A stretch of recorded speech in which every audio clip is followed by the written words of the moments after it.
नमस्कार, मैं हूं विनोद मेहला। आप देख रहे हैं दा मुद्दा। पिछले दिनों राहुल गांधी ने केरल से एक पदयात्रा शुरू की थी और नाम दिया था भारत जोड़ो यात्रा। और श्रीनगर में यह यात्रा खत्म हुई थी। और कुछ इसी तर्ज पर हरियाणा में भी अभय सिंह चौटाला ने एक पदयात्रा शुरू की है।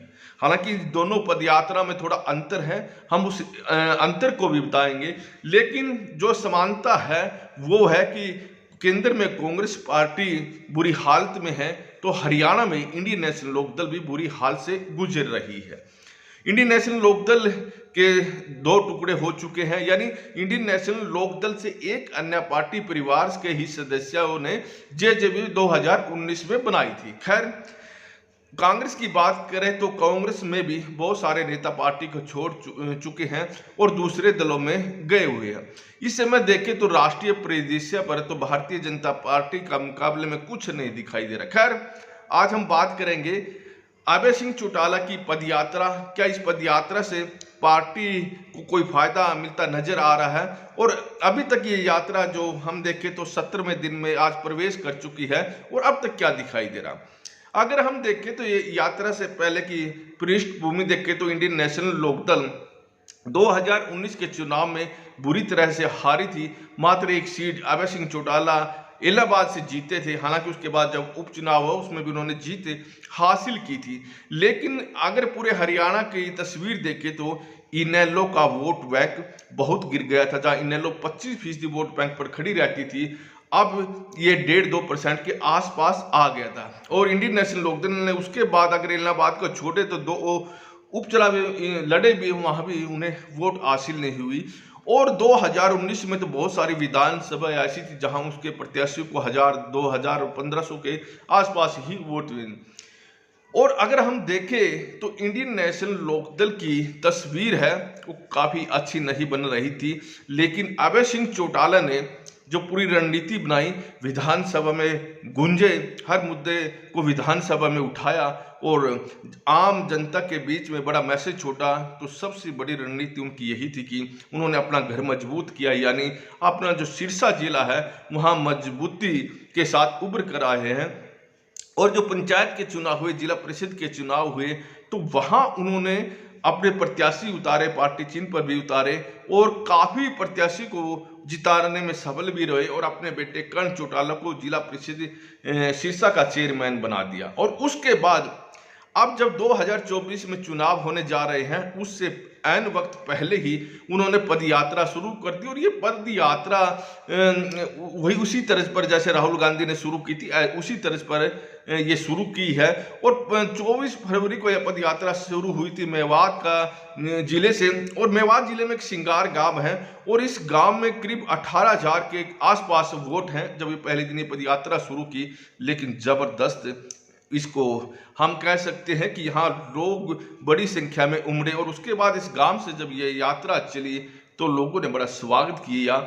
और उसके ये फिरोजपुर, जिरका और नूह और पुनहाना, ये तीनों विधानसभा जो मेवात में है, और मेवात में ये मुस्लिम वोटों की संख्या ज़्यादा और यहाँ मुस्लिम वोट विधायक बनते आ रहे हैं। हालांकि कभी इंडियन नेशनल लोकदल के साथ ये लोग जुड़े हुए थे, लेकिन जब इंडियन नेशनल लोकदल कमजोर पड़ गई तो यह वोट बैंक कांग्रेस की तरफ चला गया।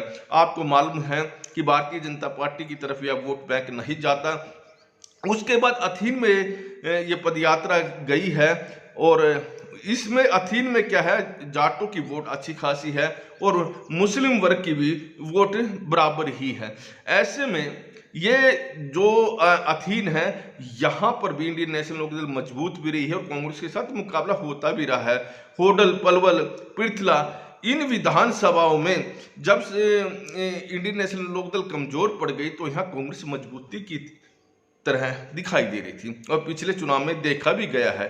खैर, अब हम पृथला की बात करें, और पृथला एक ऐसी विधानसभा है जो जाटों का सबसे ज्यादा वोट उस विधानसभा में है। और यहाँ भी अभय सिंह चौटाला की पदयात्रा का बड़ा जबरदस्त स्वागत हुआ। और ये पदयात्रा क्या कह रही है, क्या मैसेज दे रही है? सबसे बड़ी बात तो यह है कि इस पदयात्रा में जिस तरह से ढोल धमाके के साथ लोग स्वागत कर रहे हैं, ये कांग्रेस के लिए सबसे बड़ी चिंता का विषय है। कारण साफ है कि ये जो गांव है, ये जो विधानसभा है, ये विधानसभा में जाटों की संख्या ज़्यादा है और मुस्लिमों की संख्या ज़्यादा है और ये कांग्रेस की तरफ इनका झुकाव हो रहा था। अब अभय सिंह चौटाला यहाँ बड़ी सेंधमारी कर रहे हैं और ये सेंधमारी जितनी होगी उतना ही कांग्रेस को नुकसान होगा। इस बात से बिल्कुल भी इनकार नहीं किया जा सकता। और जैसे जैसे ये यात्रा आगे बढ़ेगी तो लोगों में उत्साह और ज़्यादा देखने को मिल सकता है। हालांकि 20 दिन बाद गेहूं का सीजन भी शुरू होगा और गेहूं की कटाई के समय किसान उसमें जुट जाएंगे। हो सकता है कि उन दिनों थोड़ा जो अभय सिंह की पदयात्रा के गांव होंगे वहां लोगों की संख्या थोड़ी कम हो, क्योंकि किसान और मजदूर खेतों में काम करते आपको दिखाई देंगे। लेकिन अब तक पद यात्रा बड़ी जबरदस्त चल रही है और ये कांग्रेस के लिए मैंने पहले ही बता दिया कि चिंता का विषय है। अब हम बताते हैं कि राहुल गांधी ने भी पदयात्रा शुरू की थी, लेकिन राहुल गांधी की पदयात्रा में कार्यकर्ताओं का हुजूम उमड़ा, लेकिन वो जो कार्यकर्ताओं से इतना अटैच नहीं हो पाए और कार्यकर्ताओं से तो उनके साथ चले लेकिन आम जनता के साथ अटैच नहीं हो पाए।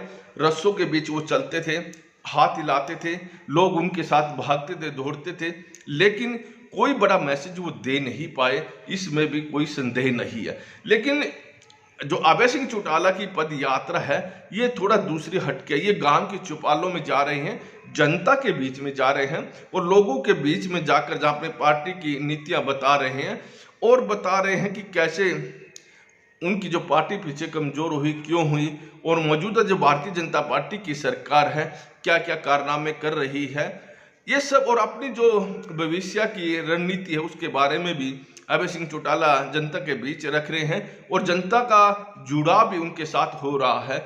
लेकिन राहुल गांधी कार्यकर्ताओं के साथ दौड़ रहे थे, जनता के साथ इतना अटैच नहीं हो पा रहे थे। हाँ, ये बात है कि पानीपत में एक रैली का आयोजन भूपेंद्र सिंह हुड्डा ने किया था, उसमें अच्छी खासी भीड़ भी उमड़ी थी, लेकिन जो चौपालों की ये पद यात्रा है इसका किसी भी राजनीतिक दल को ज़्यादा फायदा मिलता है और वहाँ लोगों के संपर्क में ज़्यादा आते हैं। यह भी बात सही है कि राहुल गांधी की जो यात्रा थी वो देश भर की थी, वो चौपाल नहीं चल सकते थे, लेकिन बीच बीच में अगर कुछ कार्यक्रम होते हो सकता है इसका फायदा कांग्रेस को मिलता। खैर, अब हम देखें तो ये पद यात्रा जो अभय सिंह चौटाला की है ये 25 सितंबर को कुरुक्षेत्र में समाप्त होगी और उसके बाद तो बहुत कम समय में रहेगा लोकसभा का। तो ये समझ लिए कि आप 7-8 महीने चुनाव में शेष रह जाएंगे। हालांकि जो विधानसभा चुनाव है वो 1 साल का समय बचा रहेगा और इस पद यात्रा से जिस तरह से माहौल बन रहा है, जो इंडियन नेशनल लोकदल 1-1.5% पे आ गई थी, ये निश्चित तौर पर उसका ग्राफ बढ़ेगा और जैसे जैसे ये ग्राफ बढ़ेगा तो अभय सिंह चौटाला का जो कॉन्फिडेंस है वो भी बढ़ सकता है, इसमें कोई दो राय नहीं। बहुत बहुत आभार।